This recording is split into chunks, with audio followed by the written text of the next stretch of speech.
Baby Reindeer o bebé reno está en la boca de todos. Es tendencia en los Estados Unidos, es tendencia en México, es tendencia en España, en Argentina, en Colombia y hasta en Corea del Sur. Es un hit, un boom, una explosión. Hace semanas es la serie más vista del mundo en esta gran corporación llamada Netflix, a cuya historia secreta y profundamente vinculada con el poder real y con la política norteamericana le dedicamos un documental que en su día llegó a 500.000 de personas y que está republicado para quien quiera verlo. Una plataforma que mezcla entretenimiento y propaganda inteligente con el adoctrinamiento más burdo, cautivando y modelando las mentes de billones de personas alrededor del planeta. Esta serie ocupa el puesto número 1, hace más de 26 días consecutivos, acumula más de 60 millones de reproducciones y a cada hora sigue aumentando la curiosidad del público y no solo por su contenido. Lo primero que me llamó la atención es que su creador Richard Gad no solo es el protagonista de la serie, sino que sostiene enfáticamente que ha basado su guión en un tétrico suceso real que le ocurrió hace algunos años. Se recrea a sí mismo llevando ante las cámaras un fragmento de su pasado, o por lo menos así lo presenta Netflix, como una historia real, como una historia verídica, que versa sobre Donnie Dan, un joven sufrido y bisexual que tiene una novia trans y trabaja como barman mientras trata de triunfar como comediante, hasta que una noche su vida cambia cuando intenta ser amable con una extraña cliente solitaria llamada Marta, que desde entonces no deja de acosarlo a él y luego a su novia, la terapeuta trans,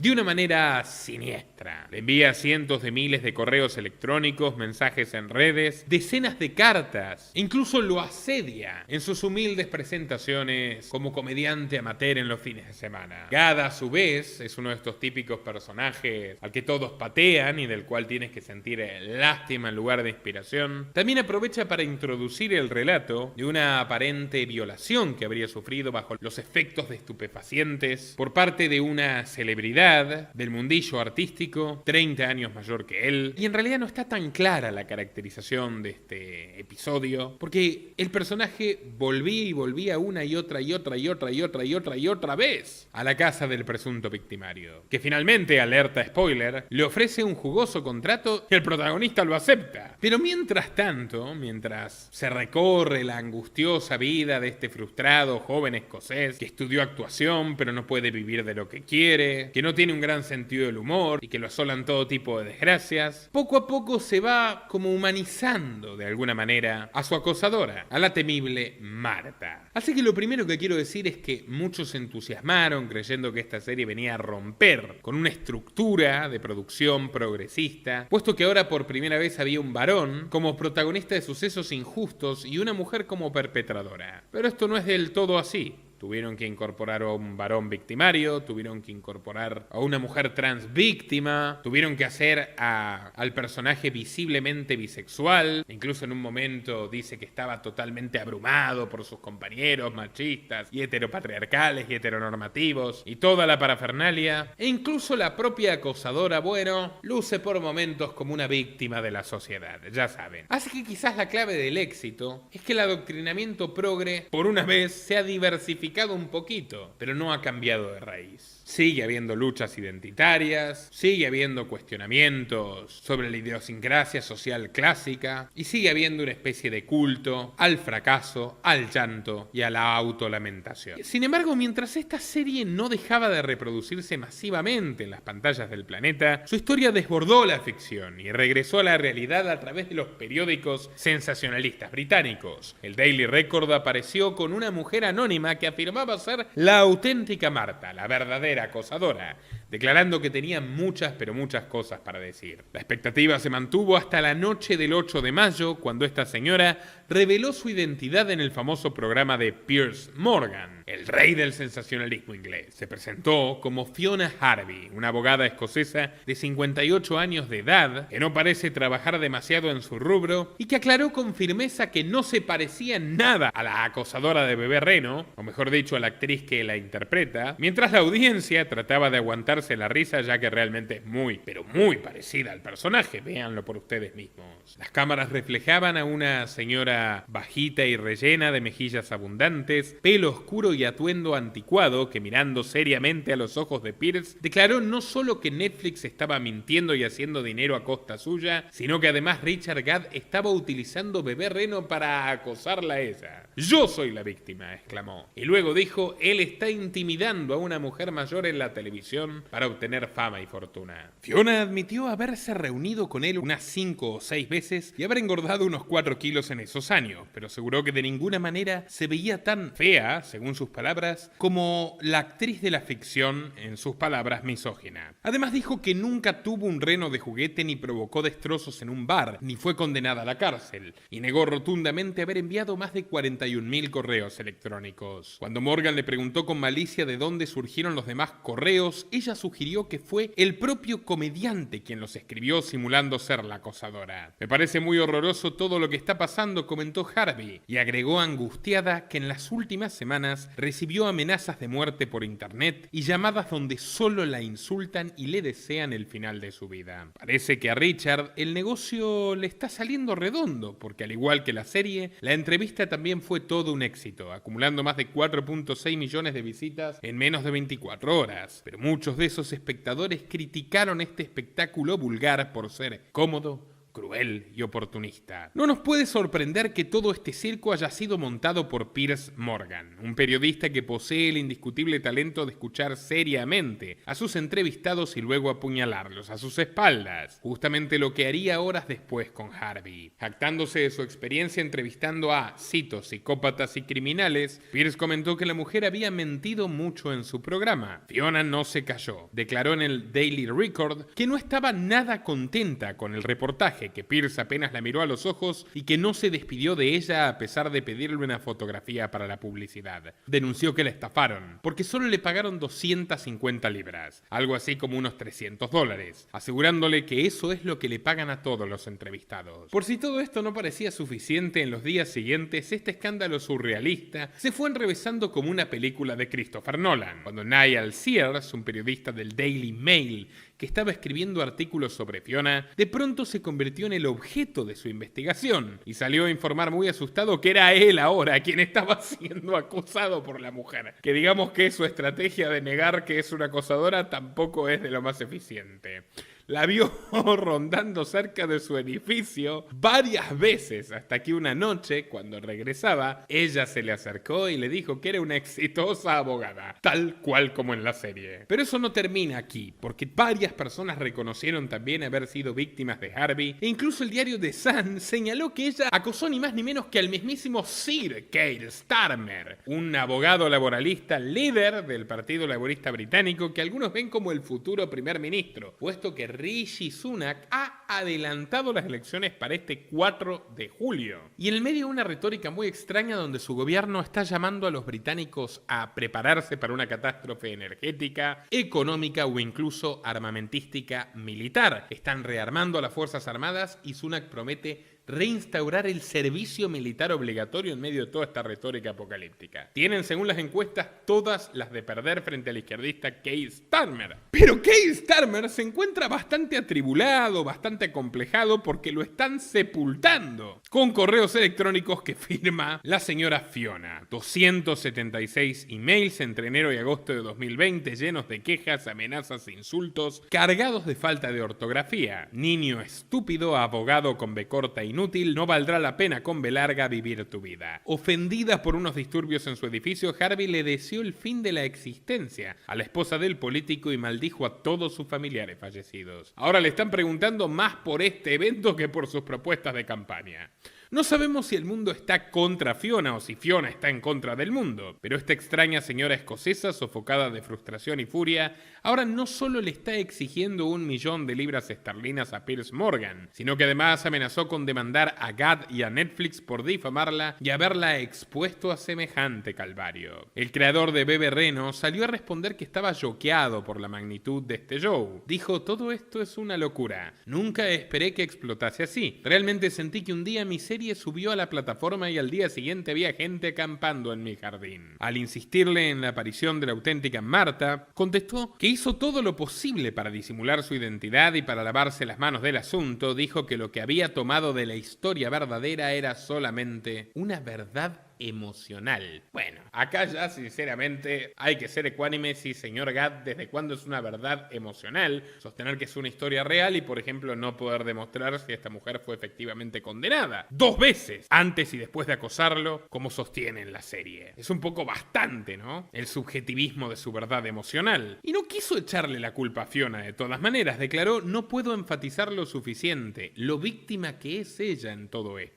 Cuando pensamos en acosadores, siempre pensamos en películas como Misery o Atracción Fatal, donde el acosador es una figura monstruosa que se encuentra en la noche en un callejón. Pero normalmente se trata de una relación anterior, de alguien que conoces o de un colega del trabajo. El acecho y el acoso es una forma de enfermedad mental. Pues la patologiza. Y luego le reprochó a la policía por su ineficiencia. Las leyes que rodean el acoso y el abuso son muy estúpidas, dice, porque buscan los extremos, el bien y el mal, y no es así como funciona. Podría intimidarte presentándome en tu lugar de trabajo todos los días, tomando un café en la calle y mirándote por la ventana. Es posible que te sientas muy incómodo con eso, pero a menos que puedas demostrar que existe algún tipo de amenaza física, el acosador puede hacer lo que quiera. Después Gad se arrepiente y tampoco quiere condenar a la policía, porque este chico, obviamente como todo socio de Netflix, está abrumado por el peso de la corrección política. Tampoco es culpa de la policía, es la falta de financiamiento, la falta de formación, la falta de comprensión, la falta de apoyo a las víctimas. Esta respuesta de no culpar a todos y al mismo tiempo a nadie encaja a la perfección con los intereses de la cultura woke. Gad no solo es un prototipo de Netflix, ha salido de su propia fábrica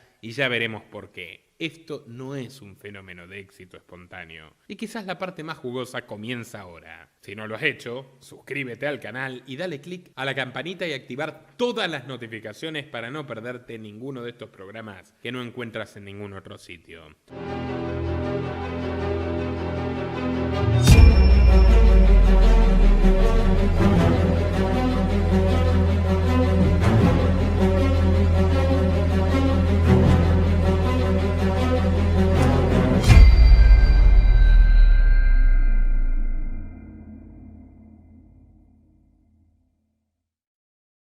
Procedamos. Gad nació en 1989 en el pueblo escocés de Wormit, pero se fue a Inglaterra de joven para obtener su título de actor en la Oxford School of Drama en 2012. De inmediato empezó a probar suerte dando shows de comedia de todo tipo en pubs británicos. Cito: estaba en clubes convencionales haciendo comedia que podría decirse que era bastante mala, presionando los botones equivocados, reconoció en un reciente reportaje con el Times. Fue en esa época en que un hombre lo sometió a una relación no consentida, según su relato, que le hizo conocer de manera inesperada su faceta bisexual. Poco después, sus espectáculos comenzaron a tocar los botones correctos y sus diversos shows fueron sumando cada vez más aplausos y risas incómodas, porque las obras de Gad no son en absoluto comedias inocentes ni familiares. Tampoco son grandes sátiras, ni lo llamado como comedia negra. De hecho, cabría cuestionarse si realmente Gad es cómico. En Breaking Gad pierde la memoria en un accidente en las calles de Edimburgo y a través de la hipnoterapia con su terapeuta abusador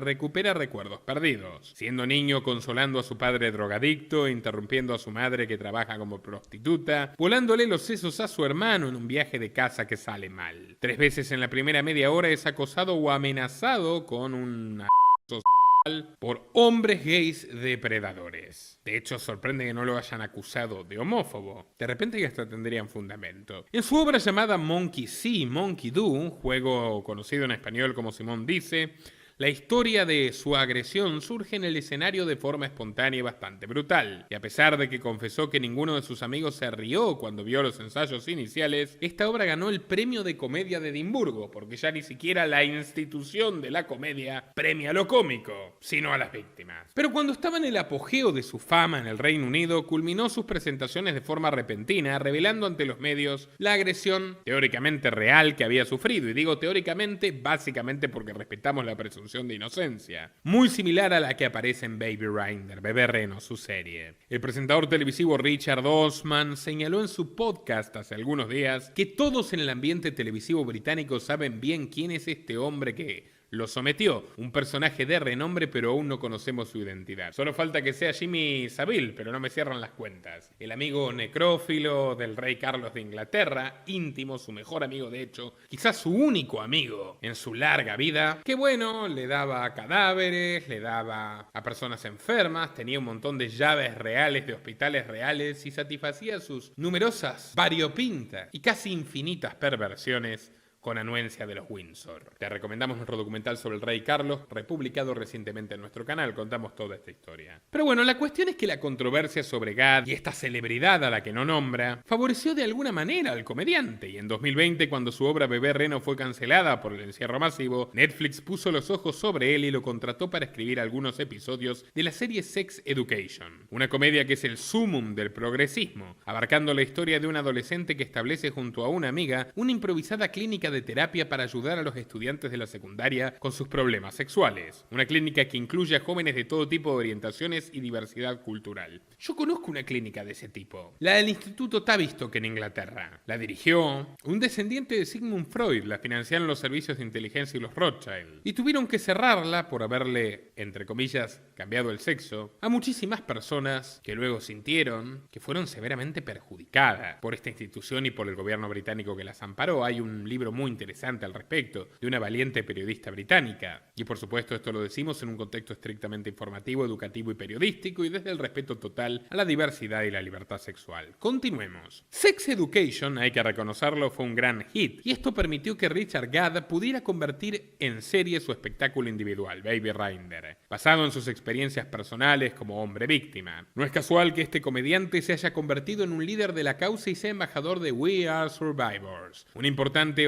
organización no gubernamental inglesa que se dedica a ayudar a los hombres supervivientes de este tipo de situaciones. Si leemos su página web encontramos que no solo ofrecen servicios a varones, que son definitivamente excluidos de Occidente en lo que refiere a esta temática. Pueden ver por ejemplo el documental español Maltratados. También atienden a mujeres, a personas trans y no binarias. ¿Y cuál es el problema? Ustedes se preguntarán. ¡Ninguno! Justamente. No hay absolutamente ningún problema en que haya una fundación voluntaria que ayude a la gente sin discriminar por su identidad y sin tampoco privilegiarla por determinadas identidades, pero me parece que esto no entra tanto en la lógica de Netflix. El problema real es que se está dando una tramoya compleja, porque desde que se transmite Bebé Reno, la Oficina de Estadísticas Nacionales del Reino Unido informó que Scotland Yard y las policías locales recibieron un fuerte aumento de denuncias de acoso y señalaron que 2.5 millones de personas cada año experimentan acoso en Inglaterra y Gales. Unas cifras exorbitantes, podríamos decir monstruosamente infladas, podríamos decir un festival que incluye una enorme cantidad de denuncias falsas, como por ejemplo ocurrió en España, donde desde la ley de Zapatero de 2004 900.000 personas fueron denunciadas, cientos de miles de hombres inocentes pasaron por un calabozo, fueron separados de sus hijos, de sus propiedades, y todo esto para terminar con un magro 6% de sentencias firmes. Y esta tradición ya comenzó con las leyes feministas británicas de los años 80. De hecho, la primera fundadora de un hogar para mujeres víctimas de violencia doméstica condenó la manipulación política de este tipo de situaciones tan sensibles y dramáticas, y que esto se haya convertido en una guerra de los sexos precisamente volcada contra el colectivo de los varones en una forma similar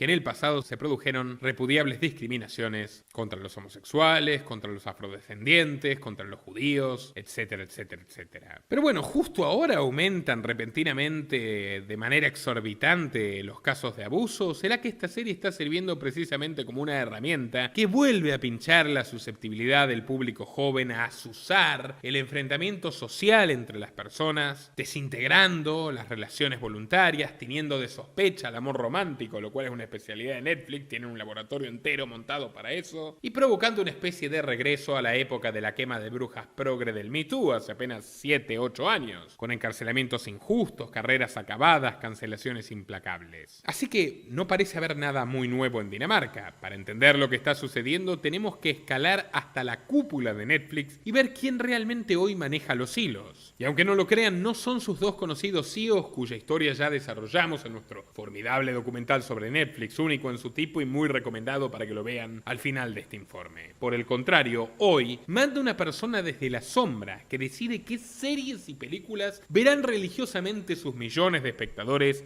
que acuden cada fin de semana o cada noche de descanso a la N roja sobre negro o blanca sobre rojo. Y esa persona se llama Bela Baharia. Como no podía ser de otra forma, la directora global de contenidos de Netflix se ha criado en toda una movida de diversidad cultural. Sus padres son indios que de jóvenes emigraron a Zambia para luego desembarcar en Londres, donde tuvieron a su hija en 1970. Pero cuando cumplió 8 años se mudaron a Los Ángeles para regentear un túnel de lavado de coches con un pequeño televisor donde Bela se pasó toda su infancia viendo series como Dallas y Dinastía, historias de poderosas familias petroleras y caucásicas que no se parecían en nada a esta humilde muchacha londinense, que en sus propias palabras era discriminada en el colegio por su aspecto indiado. Pero sus compañeros la empezaron a mirar de otro modo cuando creció y en 1991 ganó el concurso de belleza Miss India Mundial cuando trabajaba como cajera de supermercado. Bela, no obstante, estaba lejos de soñar con ser modelo. Aspiraba mucho más. En 1995 se graduó como licenciada de comunicaciones en la Universidad Estatal de California y al año siguiente aceptó un humilde puesto en la CBS, el mismo canal televisivo donde veía sus series favoritas. Y justamente en su primer empleo como asistente de guiones la confinaron en un sótano del estudio a ver viejas series y películas y leer cientos de guiones durante casi 2 años. Fue allí donde aprendió el sutil arte de la propaganda del tío Sam, el mecanismo de colocar minuciosamente mensajes subliminales en la ficción que consume el público. Ese talento la llevó a convertirse en directora de la CBS en el 97 y vicepresidenta de Universal Televisión en 2011. Una cadena, por cierto, del depredador serial condenado Harvey Weinstein, gran amigo de los Clinton, por cierto, y que también tiene mucho que ver con la fundación de Netflix. Otra vez te recomendamos nuestro documental sobre Netflix. Créeme que es una historia que supera las de Netflix. La señorita produjo series como La inquebrantable Kimmy Schmidt y el proyecto Mindy, que tenía como protagonista Mindy Kaling, una actriz de ascendencia india que muchos conocen por interpretar a la insoportable y chismosa Kelly en la serie The Office. Baharia además se involucró en Sahara, una ONG que atiende a víctimas de violencia doméstica. De a poco se estaba convirtiendo en la lobista ideal de la cultura woke, adaptándose a los nuevos tiempos. Pero en 2016, cuando estaba en la cresta de su carrera, Universal la despidió de manera fulminante y sin dar muchas explicaciones. Bela confesó que sufrió una angustia severa y ni siquiera le quería contar a sus hijos la trágica noticia. 2 semanas más tarde, cuando estaba a punto de decirles, recibió un llamado inesperado de un número desconocido. "Who's talking?" "Hola Bela, soy Ted Sarandos." Bela no lo podía creer. Quienes hayan visto mi documental sabrán bien que Sarandos es uno de los cofundadores de Netflix, es un íntimo de Kamala Harris que de hecho ha construido su candidatura presidencial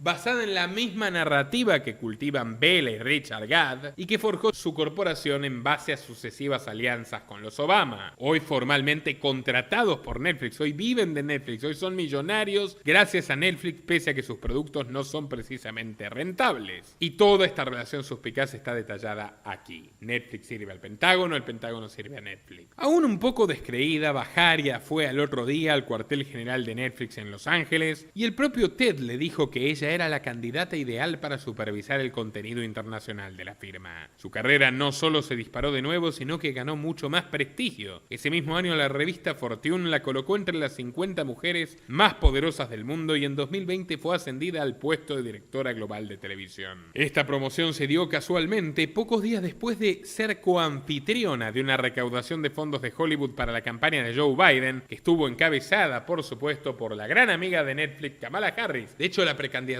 presidencial de Harris se lanzó en el lobby de la mansión de Sarandos. Mírenlos aquí sonriendo a Harris y a Sarandos. Baharia donó de su bolsillo $600,000 para el Biden Victory Fund. ¿Escucharon bien? $600,000. En el tope legal de las contribuciones. Y hay que ver qué pasó por debajo de la mesa. La acompañó su marido, el productor de Hollywood Doug Prochilo, que aprovechó la velada para llamar imbéciles por Twitter a varias políticas republicanas, como las secretarias de prensa de la Casa Blanca y la senadora Susan Collins, poco sororo de su parte. Un día después del evento se estrenó en Netflix Katis, una película francesa muy controvertida porque mostraba la historia de un grupo de niñas de 11 años hipersexualizadas haciendo poses provocativas y bailes impropios. Bela estuvo cerca de renunciar por este escándalo, manteniéndose firme en que había tomado la decisión correcta y en tono con la emancipación femenina de la posmodernidad. 3 años después, en su 25 aniversario, la corporación se encontraba en uno de sus momentos más convulsos. Crisis de suscriptores, sangría total, repudio absoluto a esta carga de adoctrinamiento, despidos masivos, cancelaciones masivas, pérdidas de publicidad y nuevos competidores. El infierno. A pesar de eso, el puesto de Baharia no fue cuestionado. Por el contrario, en junio de 2023 fue invitada a la Casa Blanca en una cena de honor donde Biden prometió fortalecer un acuerdo tecnológico con el primer ministro indio Narendra Modi, sabiendo que la India es un socio clave en la fabricación de chips semiconductores. En la sala no solo estaba oyendo vela, sino varios de los magnates tecnocráticos más importantes de Silicon Valley. El CEO de Apple, el CEO de Alphabet, o sea Google, Android, YouTube, la CEO de Microsoft, Satya Nadella, Sam Altman, el CEO de OpenAI, a quien le dedicamos este documental al excéntrico y delirante creador del funesto ChatGPT, James Murdoch, el hijo del magnate de Murdoch, Rupert de la Fox, y también, por supuesto, Hunter Biden, que aplaudía a su papá mientras seguía acusado por posesión ilegal de armas y evasión fiscal. Ted Sarandos encontró en Bella algo más que una empresaria. Ella es la diplomática de Netflix que establece lazos con los grandes potentados de la élite global. Por eso, cuando en enero de 2024 Reed Hastings, el temerario CEO y cofundador de la plataforma, decidió abandonar el mando de la empresa, Ted no lo dudó ni un segundo. Puso a Baharia en el lugar de Hastings como la jefa de contenido de toda la plataforma. Sarandos le dio un poder inmenso. Baharia gestiona actualmente un presupuesto de contenidos anual de 17.000 millones de dólares, Producto Bruto Interno de muchos países pequeños, y supervisa equipos en 27 naciones viajando a lo largo del planeta, desde México hasta Mumbai, desde Tokio hasta Madrid. En su presentación frente a unos reporteros en el Teatro Tudum, demostró cuál era su objetivo. Cito: "Estoy emocionada por esta oportunidad porque nunca he visto a alguien como yo en la televisión. Nunca me vi representada o vi a alguien que luciese como yo. Tradicionalmente solía tratarse de una exportación de Hollywood hacia el mundo, pero ahora lo que hacemos es exportar las historias de diferentes países e idiomas al resto del universo". Y luego agregó que ninguna compañía de entretenimiento ha intentado programar con esta ambición, con tantos gustos, culturas e idiomas mezclados. Nunca. Tenemos que pensar de manera mucho más amplia sobre quién está mirando y qué quiere. Sí, deberías pensar en qué quieren los que miran Netflix. Los errores más grandes que veo que cometen los ejecutivos creativos son programar para una sensibilidad particular o asumir que sus gustos personales son los que todos aman. Palabras preclaras. Lástima que no las lleven a la práctica. Baharia tiene un proyecto aún más ambicioso que sus antecesores, y es darle a la plataforma de streaming un alcance universal intergaláctico donde también se puede integrar a todas las minorías. Por eso ya no basta hacer series y documentales sobre mujeres acosadas como You, Yo Acoso, Víctima Sospechosa o Guardarías un Secreto. Ahora hay que hacer ficción para que se identifiquen con los que antes se sentían excluidos. En este caso, los varones maltratados. Hay que victimizar a todos y a cada uno de los individuos que miren Netflix y establecer un vínculo de dependencia psicológica con esta empresa que está fundada literalmente en un diseño de un sobrino nieto de Sigmund Freud y de Edward Bernays, padre de la propaganda moderna. Todo lo cuento en el documental de Netflix. Desde que Baharia desembarcó en esta empresa, y especialmente el último año, casi sin notarse fue apareciendo el subgénero invertido de las mujeres acosando varones, como el documental Amor, Acoso, Asesinato, o de asesinas seriales como ¿Qué hizo Jennifer? El True Crime inunda esta plataforma con su amplio abanico morboso, donde el espectador puede elegir quién es la víctima y quién es el victimario prêt-à-porter. Puede ser el novio, la novia, el amigo, la hija. Netflix lo contiene todo, desde el documental Los pecados de nuestra madre hasta el caso Watts, la historia del padre homicida. Que te quede bien claro, no pases tiempo con los tuyos, no te enamores, no quieras a tu familia, no tengas demasiados amigos. Todos pueden traicionarte y solo Netflix será tu fiel compañía. Bebé Reno es solo el producto más exitoso de esta nueva, maquiavélica y brillante política de contenido, que es más abarcativa que todas las estupideces que hicieron antes. Te invito a compartir este informe en WhatsApp, Twitter, Telegram, Facebook, en todas tus redes y grupos, y a apoyar al periodismo libre a través de patreon.com/Nicolás Moraz. Todo nuestro contenido que ya no está disponible para todo el público por $5 por mes en patreon.com/Nicolás Moraz. Por $10 las fuentes periodísticas que usamos semana tras semana junto a Nicolás Martínez Laje para que profundices por tu cuenta, y por 25 clases de un equipo de excelencia de profesores libertarios, incluyendo muchos youtubers coordinados por mí. Por más, la opción de publicitar tu empresa o elegir temas para documentales en patreon.com/Nicolás Moraz. También puedes apoyarnos a través de la opción unirse, YouTube, Bitcoin o Mercado Pago si estás en la Argentina, a través de los enlaces que figuran en la descripción de este video y en el comentario fijado. Si pagas Netflix, también puedes retribuir nuestro servicio periodístico. Hasta la próxima. Nuestro trabajo depende de tu apoyo. Para que siga siendo posible, realiza tu aporte desde tan solo $3 por mes a través de Patreon, en los enlaces que figuran en la descripción o en el comentario fijado. También podés hacerlo vía Bitcoin o desde la opción Unirte de YouTube. Y si estás en Argentina, elegí el medio de pago de tu preferencia a través de Mercado Pago. Quienes nos apoyen en Patreon a partir de $5 mensuales tendrán acceso a análisis, entrevistas, conferencias y documentales exclusivos. También tenemos opciones para sponsors. Así que publicita con nosotros a través de patreon.com/Nicolás Moraz.